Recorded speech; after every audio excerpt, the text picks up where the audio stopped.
Well, thank you very much, everybody, and welcome to the third S.T.I.R Talk. Thank you all for supporting the S.T.I.R Talks. This is our way of bringing our faculty out of their offices and off of their pedestals to tell you about ideas and projects about which they are passionate. Today, we're very happy to present to you Sandi Zellmer, a true product of the Midwest.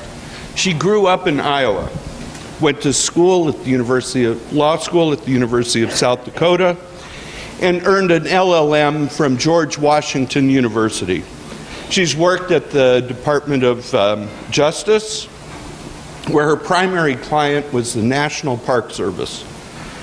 And if you haven't yet seen it, you gotta go up to her office and check out the plaque on which is mounted an official U.S. Park Service hat. It's really cool. Professor Zellmer is in demand all over the world for her expertise on water law and policy. As a result, over the past year, she's learned to surf in San Diego, has paddleboarded with endangered sea turtles in Hawaii, and she admits that as a landlocked child of the Midwest, she's not very good at surfing and prefers paddleboarding.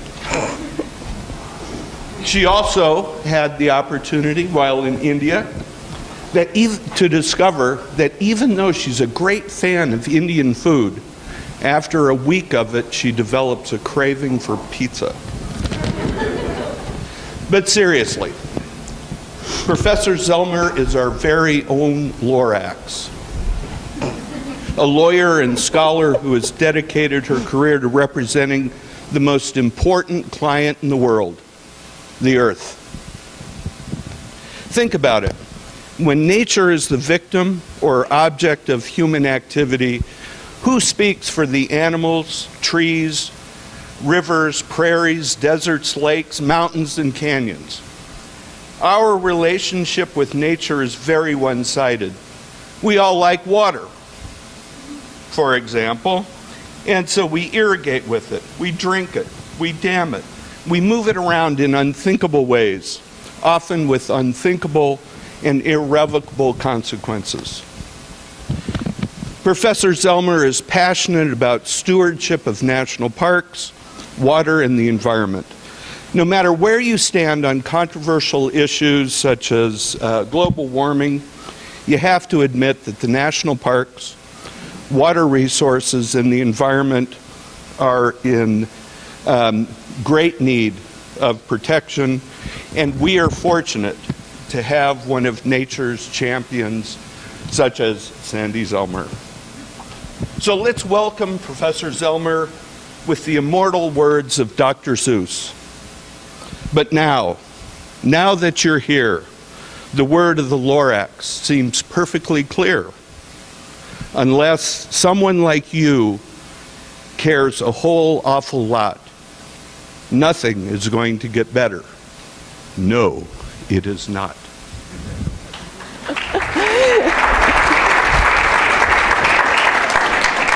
Thank you, Rich. That was a fabulous introduction. I'm extremely embarrassed now. But I also feel like maybe I should just sit down because I can't possibly top that. All right, I'm starting my timer now, Richard, and I will stay within the 15 minutes as best I can. Well, thank you, too, for Richard Moberly and for Rich Leiter's support of this program. I think it was the brainchild of Rich Leiter, and Richard Moberly immediately grabbed a hold of it and ran with it, and the dean has been ever so supportive, along with the library staff. And in fact, I want to point out one in particular, Stephanie Perlman, without whom I could not possibly have put this presentation together. It's my very first effort at using Prezi, so you'll have to bear with me. If things go well, it's because of Stephanie. If things don't, it's because I screwed up. All right, so I am doing an article on gridlock, basically, and my topic, as you might not be surprised, is water-related legislation and congressional gridlock. And so I've called it Treading Water, just barely, congressional apathy toward our nation's environment, and particularly its waterways. So gridlock, we all know a thing or two about that, right? Gridlock and its discontents. It's sort of the bane of Western civilization, at least in the United States these days. We have gridlock on Congress. We've heard about gridlock in the past election just a few days ago, and the adverse effects of partisan bickering and the failure to get any darn thing done at all. And this makes me think about, Rich mentioned climate change, and the devastating effects of things like Hurricane Sandy, spelled wrong, so I can differentiate myself from the hurricane. I have an I, and Noah named this one Sandy with a Y, but nonetheless, devastates the Northeast. And I don't know if you can, let's see, how do we zoom? I don't know how to zoom. That's not going to do it. I wonder if that will. No. All right. Can you read it? Oh, and the one thing we all forgot to mention as presidential candidates, climate change, as the Northeast United States is sort of sinking off into the Atlantic Ocean. Is that going to change anything, or will we see politics as usual? In other words, does anyone really care, at least up on Capitol Hill? So I'm kind of giving this the subtitle of Gridlock and its Discontents. Some of you law psych people know that civilization and its discontents comes from Sigmund Freud, but you can explore that with Professor Tompkins, who's here today if you wish, and some of the others from our law psych program. Quick roadmap. First I'm going to talk about how things were in the good old 1970s and even the 1980s, hence the cheesy music at the beginning of this presentation. So I'm going to talk about how Congress, the court, and the agencies from 1970 to 1990 pretty much got along. They were kind of a happy little dance trio. But then something happened right around 1990. Congress, the court, and the agencies, everything fell apart. And now we have a crippled minuet. Not even a trio, really, anymore. Third point, Congress is broken. Lots of people can agree that Congress is broken. We've got gridlock on lots of different topics. But I make the case that really environment is something different. And in fact, the gridlock is more palpable and even worse than it is in many other areas on Capitol Hill. Then I ask the question, so what? Is environmental gridlock really such a bad thing? And then I'll conclude with some what I'll call portaging strategies. So, in the beginning, in the cheesy 1970s, in the days of Elvis and President Nixon, we had this blossoming of environmental legislation, starting with the National Environmental Policy Act of 1970. Then we got to the Clean Water Act of 1972, landmark legislation related to water quality and prevention of water pollution.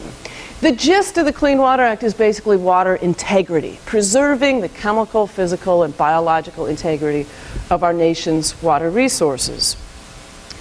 Then we go to one of my favoritely named statutes, although I really don't practice it much, and I'm not going to talk about it specifically here in relation to gridlock, but that is FIFRA, also of 1972. Let's see if I can say this 3 times fast. The Federal Insecticide, Fungicide, and Rodenticide Act. I think once was maybe enough. Endangered Species Act of 1973, another piece of landmark federal legislation coming out of Congress dealing with the survival of endangered and threatened sea turtles and other creatures that need our help. 1976, there was a whole lot of action on Capitol Hill in 1976. National Forests and Public Lands got their framework legislation in that year. We dealt with solid and hazardous waste and waste mismanagement in 1976, and we also passed the first Superfund statute dealing with the cleanup of waste that were mismanaged. So, everything was going pretty darn well in the 1970s through about 1990. What were the other entities doing besides Congress? Well, the Supreme Court was especially active. In fact, it's interesting, I think, to note that the Supreme Court, throughout the history of the Clean Water Act since 1972, has issued more Clean Water Act opinions than any other environmental law, than it has looked at any other environmental law. Coming in second place is the Clean Air Act, but the court has only addressed the Clean Air Act some 22 times in the same time period, whereas it's dealt with the Clean Water Act some 34 times. It's 34% actually of all of its environmental cases. So why is the court so interested in water-related issues, certainly Clean Water Act issues anyway?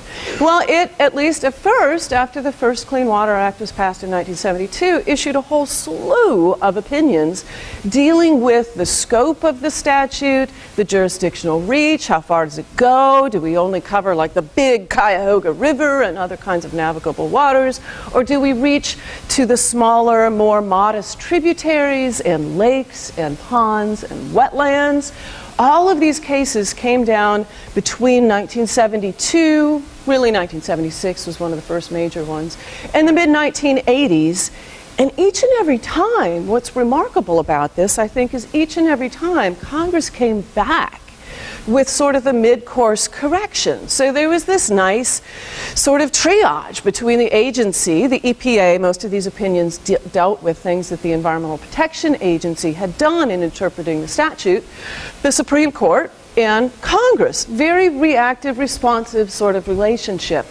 We had amendments passed in 1977 and 1987 to respond directly, in many cases, to some of these Supreme Court opinions and some of the agency regulations that those opinions had addressed. And we also had, I point out in purple, a lot of activity for other federal legislation on the environment as well throughout this period. So it wasn't just the Clean Water Act, but many other statutes could impact water quality and the integrity of our water bodies. So the Endangered Species Act, for example, to the extent it deals with aquatic species, and marine species, certainly has an impact on how we deal with our water resources. And Congress and the Supreme Court were equally responsive. They played nicely together. Sometimes Congress would disagree with what the court had done, but at least they talked to each other and were quite responsive. And Congress would step in and say, no, that's not what we intended back in 1972 or 1973 with those initial statutes. Here's what we really meant. So we saw a lot of action. And that was true leading all the way up to about 1989. It wasn't just the court that Congress responded to, but it was also events, catastrophes, like the wreck of the Exxon Valdez, for example, in 1989. One of the biggest, actually at the time, the biggest oil spill this country had seen, and one of the biggest oil spills the world had seen up in Prince William Sound. Congress immediately responded within months with the Oil Pollution Act of 1990, which engaged the Clean Water Act as well and amended some of its provisions related to releases of oil on waters of the United States. Very responsive relationship. What happened? Back to gridlock and its discontents. Congress has done virtually nothing since 1990, despite an additional slate of Supreme Court opinions dealing with fundamental questions of agency enforcement authorities. Again, that sort of nagging jurisdictional question of, can we regulate wetlands, or do we really only mean to regulate navigable waters like the Mississippi and the Missouri and, of course, the Cuyahoga River over in Ohio? A wide array of very important issues addressed by the Supreme Court, sort of filling in the ambiguities that had been left in the original statute and in its 1977 and 1987 amendments.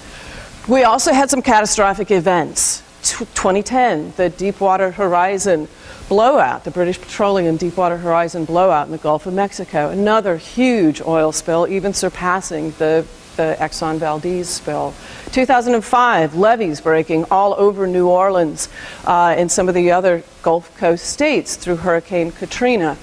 But no legislation. Congress sitting by, doing basically nothing on the environmental front. We have agency activity. We've had some regulations and we've had a lot of less formal guidance from the agencies.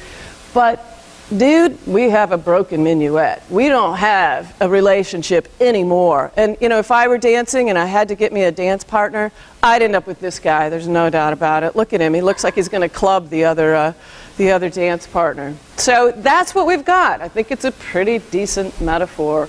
So environmental legislation and divided government. What's happened? Well, up until 1994, Democrats held the House for 40 years or so.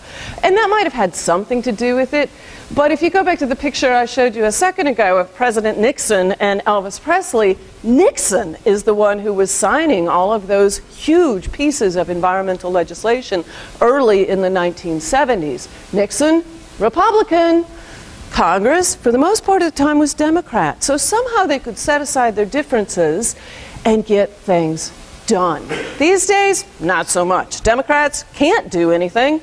Republicans won't do anything. And things are rough all over. You can say that Congress hadn't been doing a heck of a lot lately on much of anything. By any measure of legislative productivity, the total number of bills passed, let's just look at 2011, just last year.